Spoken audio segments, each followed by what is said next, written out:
there everyone, welcome to the unboxing video of the Spark Drone. This one here is the controller combo, and just got it. It's really a pretty compact box we got here. Okay, so as you can see here, it's the Spark controller UK in white. Alright, let's get started. Well, a couple of cellophane wrapping on this. Alright.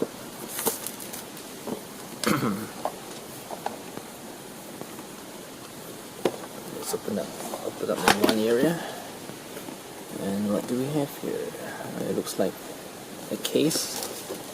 Let's put it out. Alright, what else do you have in here? A couple of boxes. And this one looks like stuck in there. Maybe it might be better to get it on the other end. Alright.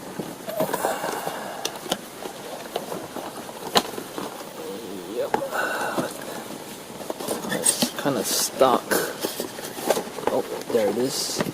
So that's everything in the box. So there's 3 more other boxes here. Can guess in hand by the sizes what it's in each of them.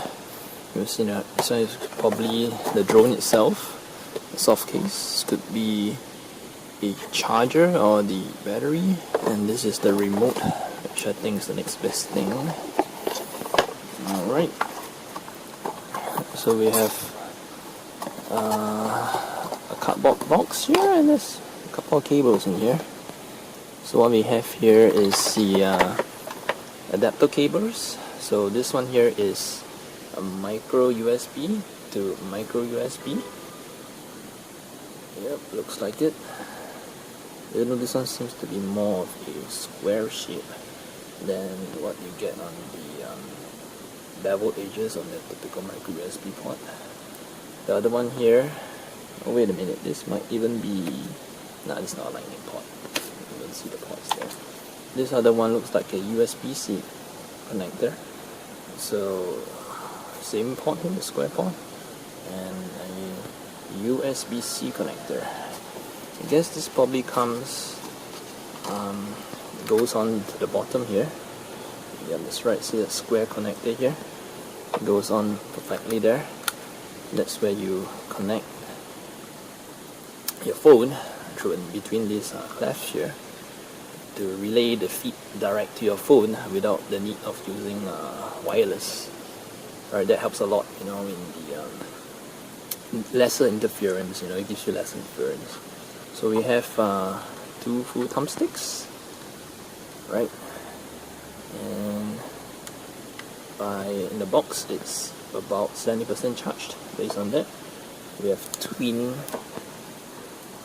omnidirectional antennas. Looks like they are Wi-Fi antennas, and you can rotate them all around. Overall, a very nice compact controller. Folds up pretty well, and charges through USB, which makes it really good for travel. Alright, that's what's next. Okay, this looks like another box here. It's sealed up pretty well. In there. Oh, it's a set of instructions. Lots of instructions. So it's actually not the battery. It's what do we have here? It's a cable. It looks, by the looks of it, looks like a micro USB cable with micro USB to a USB Type A male connector, probably used for charging up the drone. So you can use like any other handphone charging cables, you know, just a typical normal micro USB cable. You get instructions in a variety of languages. So yeah, there's quite a lot of stuff in here. One for the battery, flying safety, one about the Spark itself. Wow, that's realistically, each language takes up about 4 pages. That's all you really need to know. Power button, quick start, and specifications. And that's about it. You get one more for the controller as well. Similarly, looks like it's about 5 pages for each language, and you pretty much only just need the first 2 pages if you are in English. Oh, and you get one for the gesture mode as well. Quick guide. You can actually bring this out with you if you actually need some revision on the appropriate hand gestures.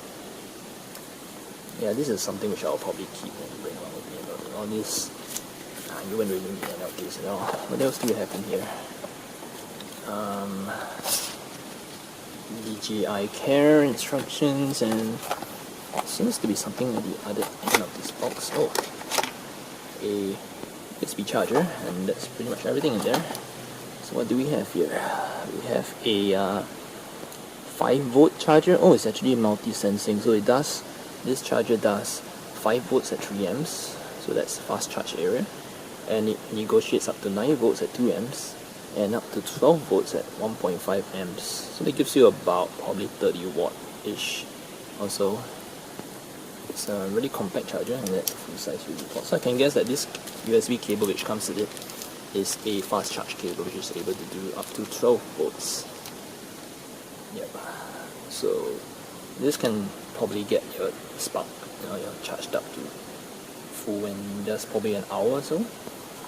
So with all this aside, this is the big boy. Alright, very simple, cheap kind of feeling foam box. The DJI logo over here imprinted. It opens up. Let's see, let's clear up this area. Alright, there is the big boy. There is the big boy. This little Spark drone. So all we have here is a 2x stabilized gimbal, which records at full HD. So you get stabilization on this is what we call the row axis, and as well as the pitch axis. So there is actually no stabilization on the yaw axis, and that's done through software. If you were to like pan the drone here and there, you get the propellers pre-installed, and they do come in pairs. So just take note that the ones on each ends doesn't have a circle on them. So if you were to pry them out, you won't be lost. And the ones with the marks here, the white marks here, which the ones not available here, comes with the white circle, and that goes on similarly on the other side as well.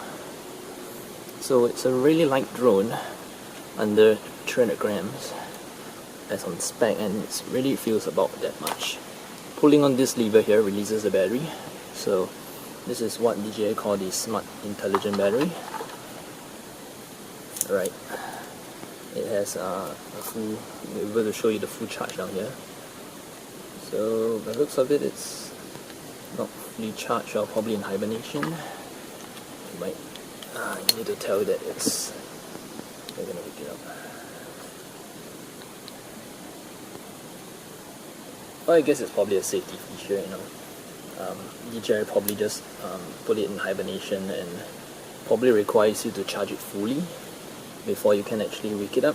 So I guess that's a means of preserving as much battery life as possible. One of the cool things I learned about this battery is that it has an inbuilt self-discharge function as well, which if you were to store the battery, say fully charged, it will actually auto-discharge to the optimum storage capacity, which is around 70%. And that's good if you're gonna store it for long periods of time. If you're gonna fly for a couple of months or so. But it's gonna be quite a bit of a shock to many people who charge up the batteries to 100%, thinking that you're gonna be good for a flight down the road, and only to discover out in the field that you don't really have the full charge out there. So that's probably one of the gripes out there. But good thought on DJI, because you can't assume that everybody know how to take care of their batteries. So it goes on, the battery snaps on in there nicely. We are running through the drones. So we have the power button here, the charging port, behind the Spark labeled cover, you get a slot for your micro SD card slot in there, and likewise a micro USB slot which charges the battery. Okay, moving on here, you have the ultrasonic sensors, and it looks like a CMOS sensor which checks on the ground locations. And over here you get a couple of infrared scanners, as well as the camera which tracks your hand on the gesture mode. Over here you get a set of indicator LEDs. The direction which is facing you will always be red, and it's always steady red, so it recognizes, it allows you to know which side your drone is facing out if you're out flying. And indicator LEDs come in at the rear, and they flash 3 colors, red, amber and green, depending on the status. So you don't really get anything much up here. The cover is non-removable, so the choices of colors you get are pretty much fixed. I've seen quite a lot of people have a variety of skins, like wraps, which goes on really nicely on the drone. And then you get the DJI logo here, a couple of airbands, and that's pretty much about it. So it's really small. If you were to like compare it to, say, a phone, which can explain it. So this is a 5.5 inch phone. Note how small it is. It's even smaller than the phone itself. So I guess that's probably why DJI didn't decide to have the arms foldable, because I think it's really small. With the propellers folded, you can easily have it stuffed into your backpack, with the controller, and it doesn't really take up much space at all. But it'd be much more compact if they were foldable like the Mavic. But I guess it's probably a combination of vibration issues or costs, because after this drone, I got mine at about 550 with the controller included, and that brings it to about a third the price of a equivalent Mavic Pro, or half the price of a Mavic Air. And this does really good videos. I've seen videos about it, and it's really stabilized. It's really near Mavic quality without the excess baggage of a bigger drone. I travel a lot, and sometimes power points are not something which I come across often, so USB charging is definitely a bonus for me. So I can easily charge it through using a car charger or a power bank. So yeah, that's the unboxing of the DJI drone. Let's see what else we have in here. So we have a set of spare propellers in the little box here. I think we actually need this box, we'll probably just put it down here. And there's of course space for additional 2 batteries on top of the slot for the Spark itself. So this goes on here very well. Yeah, and too bad there's no space for the controller in here, so I'll probably do away with this case and have like a different bag altogether for my trips. Overall, very nice drone. Can't wait to bring it to fly. Alright, and that's all for the unboxing video for the DJI Spark. Hope to see you again soon. If you like this video, just give it a thumbs up and subscribe for more.